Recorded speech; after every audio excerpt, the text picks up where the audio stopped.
Welcome back to Dignity Leadership Consulting's podcast. We're going to continue off from the last show when we talked about insights, we talked about personality traits, and why it's important to lead from a place of understanding and knowing what somebody else is all about. So again, today on my show, I have from Indianapolis, Indiana, I've got Nadine Murphy. Welcome, Nadine. Thank you. And again, as our color commentaries, I've got Chad Stedham right here across from me in the studio. And on Zoom, I've got Anna Sanchez. So welcome both of you. Hello. All right. So let's jump back into where we were at last. We were talking about the different colors. For a quick recap, we've got the reds, the blues, the greens, and the yellows. And our reds are our task-oriented extroverts. Our yellows are our people-oriented extroverts. And then we've got our blues, the cool blues, as Nadine likes to call them. I think I'm a cool blue, so therefore it's got to be cool. The cool blues are all focused on the task as well, but they're introverts.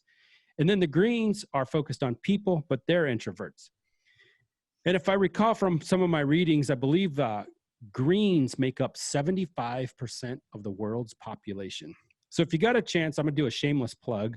If you want to read a book to understand more about what we've been talking about, pick up a copy of Surrounded by Idiots by Thomas Erickson. It's a great read. I've read it 3, 4, 5 times myself. I listened to it and I learned something new about other people every time I pick it up. And the last time I was listening to the audiobook as I was driving in and out to work, they had a reference and I referred to it on the last show. And it was reds. When reds have a bad day, they're like a shot of whiskey. And when greens have a bad day, they're like a keg of beer. So we'll go with that is the reds are probably, they're fiery, right? So it's fast, it's quick, it's spontaneous, it's bam. So it's like a shot of whiskey. It burns going down. It doesn't take very long to get over it, to get through it. And then we've got, the greens, and they're this big giant keg of beer that's been riding on the back of a pickup, going down the bumpiest road you could imagine, and it's full of foam. And when you tap that keg of beer, the foam comes out and it keeps coming out and it goes. And it's a slow process to actually get some beer out of the keg. And that's kind of when I look at how greens are when they have a bad day. It's just not a bad day on Monday. It bleeds into Tuesday, into Wednesday, into Thursday. It rolls all the way through the weekend into the next week before they ever get over it. So where I kind of struggle though, because I'm not the expert, and we've got Nadine on the phone or on the Zoom call who is an expert. So I don't know, am I accurate with my reds and greens? And then I need help on what is it like for a blue or for a green to have a bad day? Yeah, so definitely that earth green, they can be seen as stubborn, really digging in. And that's where I think I was really picking up on that.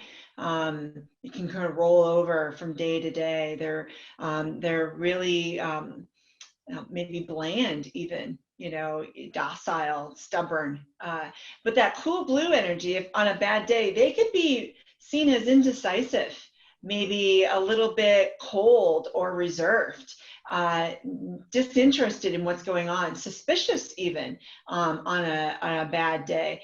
And then, on the flip side, for that sunshine yellow, they can be seen as hasty or flippant, really not paying attention to the feelings of some of their comments. So indiscreet or frantic could be some good descriptive words for that sunshine yellow. Perfect. Well, I can't let this go where it's not addressed. So first off, Rich and Anna and Nadine, I don't know how you guys felt, but Rich read a book 3, 4, 5 times, surrounded by a bunch of idiots. So I don't know what that's saying about his thoughts or feelings around us to start out with. But hey, Nadine, I do have a question for you though. So when you talk about this and we think about the insights and the different colors that we have, and I'm a fiery red as Rich had put it, so I'm red and yellow. Question for you. So if I have a tough conversation with somebody that I'm leading, and at the end of the day, like I'm okay with it, I could go out and have a drink with that individual after the fact. Like, is that a red trait or yellow, or how would you describe that? Yeah, it's a little bit of mix of both. Of you being okay with it. I'm wondering how that person that was on the receiving end is okay with it.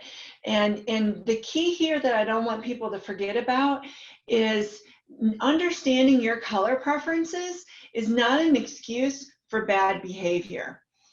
And so if we happen to be overly aggressive with somebody and want to go have a beer after work and they decline, I would encourage you to reflect on, did I bring up too much fiery red? Was I too demanding? Was I too blunt? And reflect on that and explore, why they didn't want to go and have that beer with you after work. Maybe you did come across too overbearing and demanding, and then have a conversation with them. And the flip side, and I've had this personally, where I had a new manager, and if we can just do a brief minute for a personal story, I had a new manager that I was struggling with. And I made a comment in a meeting, and I saw him physically respond to it. And it took everything I had in me, but I went and I approached him and I said, we've got to work together. So when I'm speaking, I see something physically happen with you. Can we talk about this? And we turned a corner that day. And from that day forward, we got better and better and better because I was not afraid of having that tough conversation. And he became more self-aware, and we're working better. So getting back to, really laying into somebody, having fiery red energy, get stuff done, but you can't leave scorched earth behind you. Ah, I like that. Yeah, you can't be burning bridges, right? Right. So we got to be able to get over it. Yeah. So I'm going to go back to Chad's comment about surrounded by idiots. And in the basis of the book, it's all how we look at things through our personal lens in life. And if you go out and you try to find somebody that's going to be just like you, and that's what a lot of people do, right? They're looking for somebody that is just like who we are, and it just doesn't exist. Everybody's different. We all have different filters. We all have different preferences. And the basis of the book is basically, well, if you're not like me, you've got to be an idiot. Therefore, everybody around me is an idiot. But what this does is it opens up our eyes to a whole new world where we can start understanding. And I'll even go into, so we did a little break earlier and all of us were talking, and I went straight into what did I go into, Nadine? My straight fiery red. Yes. And you guys were all more concerned on how things were going. All right, it's your show, Rich. It's your podcast. How are things going? But here's what's cool about understanding and working with people and knowing their backgrounds. You were able to stop me in my tracks. I was able to listen and understand that I wasn't talking in your language. I wasn't talking about the people. I was talking about the tasks, about the process. And that's my preference. But you recognized it as a listener and you were able to correct me. And then where I'm going with this is, for me, if I'm talking and you're listening, or let's say I'm talking and you're not listening, that's probably more important. You're not listening to me. Why are you not listening? I'm probably not talking to you in a manner that you can understand or relate to. So I need to reshape my thought process, and this is why I think it's important for leaders to understand their people and to know what colors they are. So when I walk into a room and talk to you, Chad, or Anna, I talk with you, you guys are different people, yes, right? But so many of us want to fall back into our personal habits and just start going. And bless your heart, Nadine, you flat out called me out. But that's a sunshine yellow, and it helps. And that's how high-performing teams start to begin to build, because they start building trust with each other because they're vulnerable. They've got these guards are let down. And I think somebody touched on it earlier. Blues, we talked about blues. Blues are big at building walls. And we'll put up this facade, and you're not going to get by my wall. I'm going to keep you at a distance, because if you're going to come to me, you better know more than me, because I've already figured it out. I've already got all my answers. I've already done the research. I've done the homework, and you can't possibly know more than me. And then even on top of that, what's more dangerous is when a blue runs into a blue, because they know more than I do. I know more than they do. And now we got this big giant pee-pee dance, if you will. It's like, who's going to win? So you got to learn how to bring all those colors in. And I'll open up to you guys for comments. I'm sure some of you have experienced something like this in the past where you've had, and Nadine, you talked about it. I don't know, Anna or Chad, if you've had an experience where you finally had that aha moment and you break through with somebody. I've had several. I had a manager working for me, and he would come into my office and he led with a strong, cool blue energy, and he would go on and on and on, and he would pick up, there would be something. I was trying to dial up my blue energy, but he'd pick up on something, some tell, and he's like, hold on, I'm giving you way too much detail. Let me get to the bottom line up front, the bluff, like Chad was saying at the last session. And, he'd catch himself and get to the point, which is a little bit of that red energy that I also lead strongly with as well. So that when him and I went through this learning experience, our relationship and our ability to get things done and work better, leaps and bounds. It was amazing, the change and how quickly it happened. Yeah. I'd have a personal experience too. And this is when I was a senior banker and I had a leader. We had a administrative staff that helped support the bankers. And I had a situation where I had to coach up, if that makes sense to everybody. And where I had the administrative staff come to me and wondering why our manager wasn't talking to them. He, cool blue, very introverted, would walk straight into the office, pass everyone, and into his office and shut the door, and to get the task done. And when I started hearing the admin staff talk about, what did we do? Is he mad at us? Did we do something? They were worried that there was something amiss.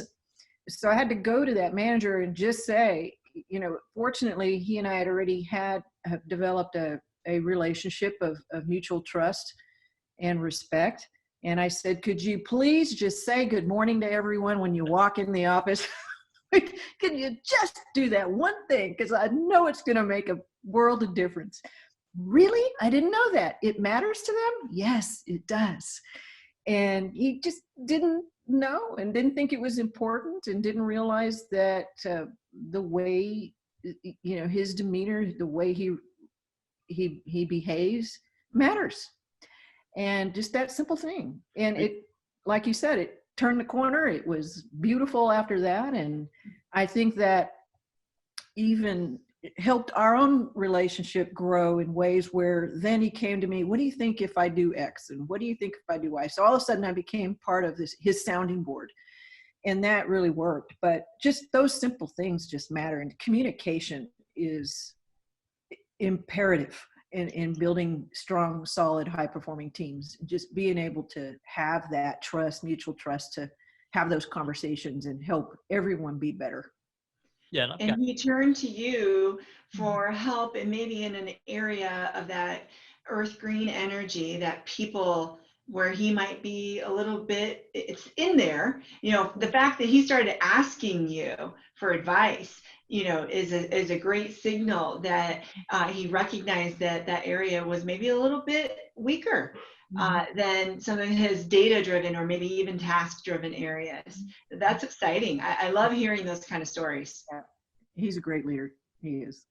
And the thing that you're talking about there, and I love that because I've got more stories about this, Rich, than I would care to even share on here. But I was a really young leader up front. So I was actually the youngest individual on the team that I was leading. And I had some of the same traits that you were talking about, where if everybody would just hurry up and do things my way, they would realize that I was right and that they were wrong, and they would find the error of their ways, right? And that leadership style didn't work too well for my first role as being a leader. So leadership's really about the adaptation, right? You've got to learn. And I think that's one of the great things about this podcast with the insights piece, is truly learning how to be able to better communicate with your team.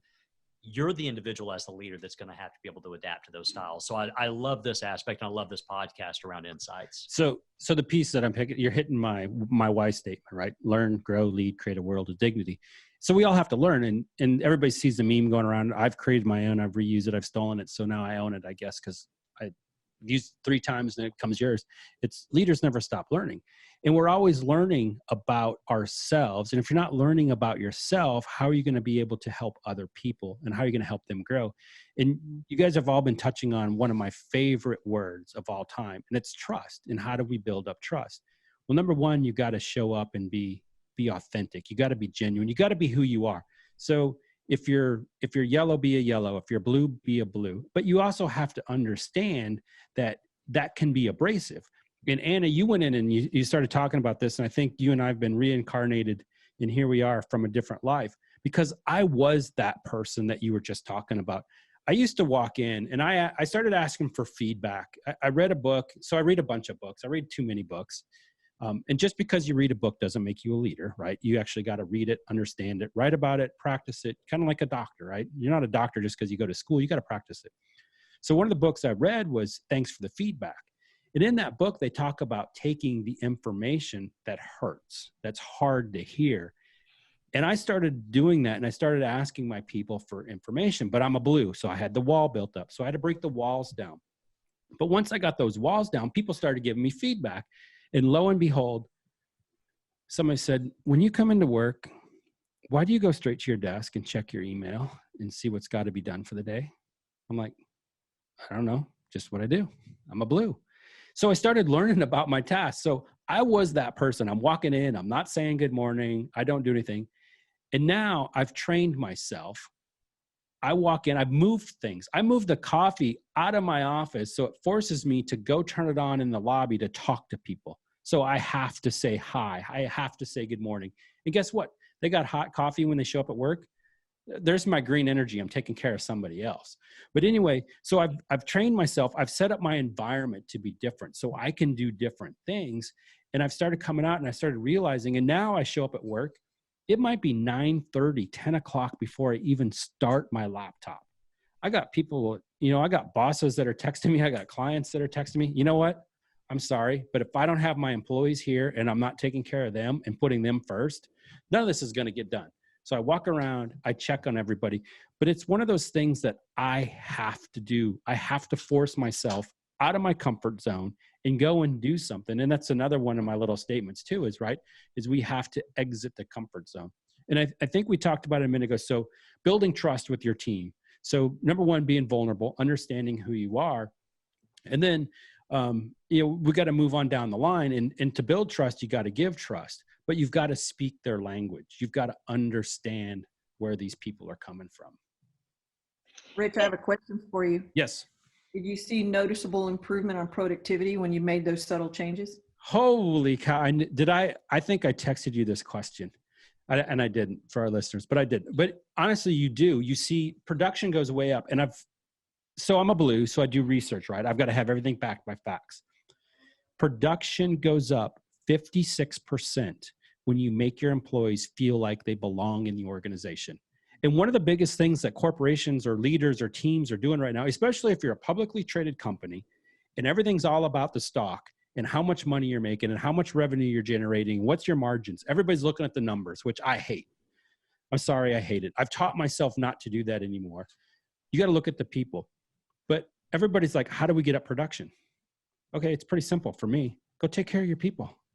It's that easy. Build trust with your team, communicate with them, understand who they are. If they're green, you got to learn how to get them involved. If they're yellow, you got to party with them. If they're red, you just got to be brief, be quick, and be gone. And if you talk to a blue, we got to go through it. You're right. You got to have all your data, all your facts, and everything lined up. And if you don't know how to talk to those people, you're not going to make them feel like they belong. So how do you turn it? So this is great right there. So whenever you're talking to new leaders though, because I think that's what a lot of the individuals or some of the individuals in this podcast will be, individuals that are wanting to learn more about leadership and continuing to grow. So, and Nadine, this might be a good question for you. So if we don't have the Insights exam to be able to provide for these individuals, should we take this 8-question test, or how do we start to better identify what some of our staff may actually be? Sure, the 8-question test is good. Also talking to people and asking them, and you're going to get some signals really quick. Do you like to have agendas? Does your employee ask you, should I prepare anything for this meeting that you scheduled with just a subject, with nothing else in the body? That's a good indicator that they could be leaving with some cool blue energy because they want to know how they can better prepare for that meeting. So just talking to your people and understanding listening to them will give you some great cues as to what their preference models might be. I like that. Yeah, it does make a big difference when you start understanding, and it's just getting out and communicating with people and understanding who they are as an individual. And part of being a leader and part of our society, and I'm going to say it as, we had Brooke on a show with us, but it's people that come from other countries really bring it out in Americans. And as Americans, we show up at work and we've got to be something that somebody expects us to be. Oh, you're the boss, so you've got to act like this, or you're a follower, so you have to act like this. And my answer to that is no. You got to be you, and you got to be genuinely you so that you can give your best. And then when you allow that to happen in an organization, people start to feel like they belong. And then we're back to that sense of belonging where you get the increase in production. And I was working with a group this past week, and I said, hey, what's your number one focus? What do you guys need to do as a leadership team? And they said, we've gotten rotten ratings on our customer service. And I said, really? I said, so what do you think the best way to go about that is? And, they didn't really have an answer, which is kind of why I was in the room, right? I'm helping them out. And I said, do you think we need some customer service training? And I was shocked because I thought they were all going to start nodding their head yes. And they didn't. They said, no, we really don't think that's going to work. And I said, well, how about if we start putting all these people first? And we did. And we actually went through this insights training that we just did with you guys, these 8 questions. So I jam-packed this in one quick day with this leadership group. And in 48 hours, we changed the morale of an entire organization and got people to start buying in. And we even had customers calling us and going, what did you do? It's not a magic recipe. I mean, just treat people like they matter. Treat people, they do matter. It's not like they matter, it's they do matter. People matter, and they're your most important asset in any organization. I don't care if you're online doing digital stuff or if you're doing service stuff like at a restaurant or a hotel, you've got to take care of the people because people are going to sell your products for you. Without them, you got nothing. It's the most valuable resource, hands down. So when you're in the banking thing and you're going through your assets and liabilities, where do people fit on your balance sheet? you knew I was going to pull out a banking question. They're absolutely the number one asset. They absolutely are. And whenever I leave a sales organization, right? So in my lead, I had a previous boss that said there's 2 ways to grow sales. You get the people you've got to do more, you get more people, one of the two. But there's so much in to get more out of the people that you have. You can't just blanket that statement, right? And that's a whole nother podcast of how to be able to do that. Yes. But when you think about that, people aren't just numbers. And that was one of the, anyway, I won't get into that. No, yeah. But here's what I'm going to do. I'm going to put you on the spot. And I'm going to give you a heads up because I'm going to hit this question with you next. And then Nadine, you're going to analyze their answers for us. All right. So Chad, well, see, I'm taking care of Anna because she's a green, so I've got to give her a little time to prepare. Chad, you are a fire red, so we're just gonna be brief and be gone. So we got to get you over first. There we go. So here's my question. And here's why I'm asking it, because Anna and Chad both come from the banking industry, and banking is all about the numbers and it's all about the money. And for me, it's like you can't put profits over people. You got to put people first. So you're a new leader. You're in an industry like you're in. It doesn't have to be banking, but it's all about the numbers. So in 60 seconds, tell me, what are you going to tell a new leader on how to lead their team to success? So, and I would just go through a definition of what leadership actually is. So leadership is influence. So the first thing I would say is, how do you positively influence, impact, and motivate your team? And so you'd have to be able to identify what those internal motivators are for each individual and be sincere, be your true, authentic self. Bam. I love it. All right. So keep that answer down. And I want to go over to Anna, I'm going to ask you the same question. Industry, numbers driven, profits are important. What are you going to tell a new manager who's just landed into a leadership role? I'm going to tell a new leader, in this order: lead yourself, lead the team, and lead the business. The business will happen. Profits will happen. Growing the business will happen as long as you're your authentic self, that you have a sense of self-awareness as a leader, and then turn that into leading the team and helping them grow. I am freaking out. Because, I mean, seriously, this is so textbook. Anna's answers were all about you, yourself. Take care of yourself first, that earth green energy. And Chad's were extroverted and, you know, snappy and quick. I mean, I love it. This is like textbook. But, you know, we couldn't have planned this better. Nicely done, both of you. You're being your authentic self with those answers, and it resonates with me. It does. Nicely done. I love it. And I'm sure, Chad, I don't know you well enough, but I know that even our styles being as different as they are, we're both hugely successful. So it works. You know, so it's just a different way of getting to the same result. One of the very first leadership books I read was that of Mary Kay Ash.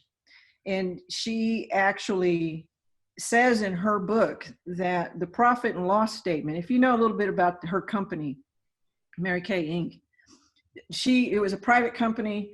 Then she went public, and then she brought it back and turned it back into a private company. And she'll tell you that the profit and loss statement, P&L for short, means people in love, not profit and loss. So she was very much the green natured type of leader in the way she ran her business. And it's still here today after 75 years or however long she's had it. But that's really what we've been talking about in terms of how we support the team and how to be leaders and lead ourselves. So I just had an aha moment that we need to share with all of our listeners. And I did not plan this. So I'm a blue, Chad's a red, Nadine is a yellow, and Anna's a green. We have every single color on this podcast. So here's what I'm going to say, because somebody's going to ask the question. Hey, I'm a red. Can I be a leader? I'm a green. Can I be a leader?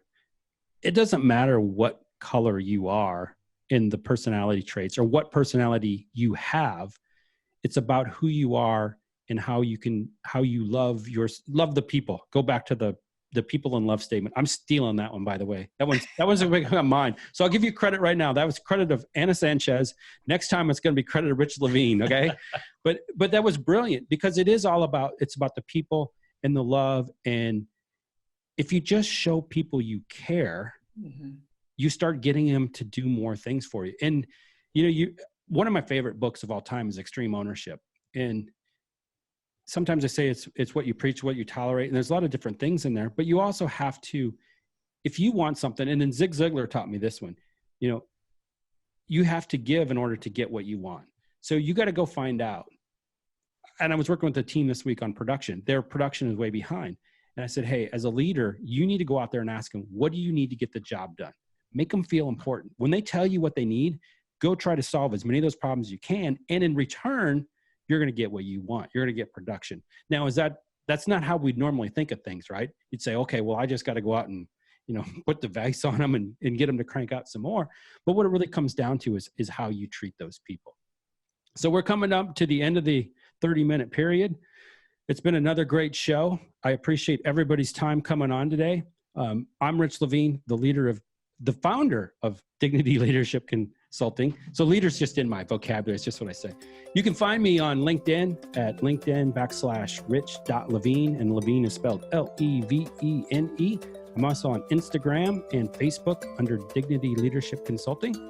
So with that, I'm out. Thanks. Have a great week.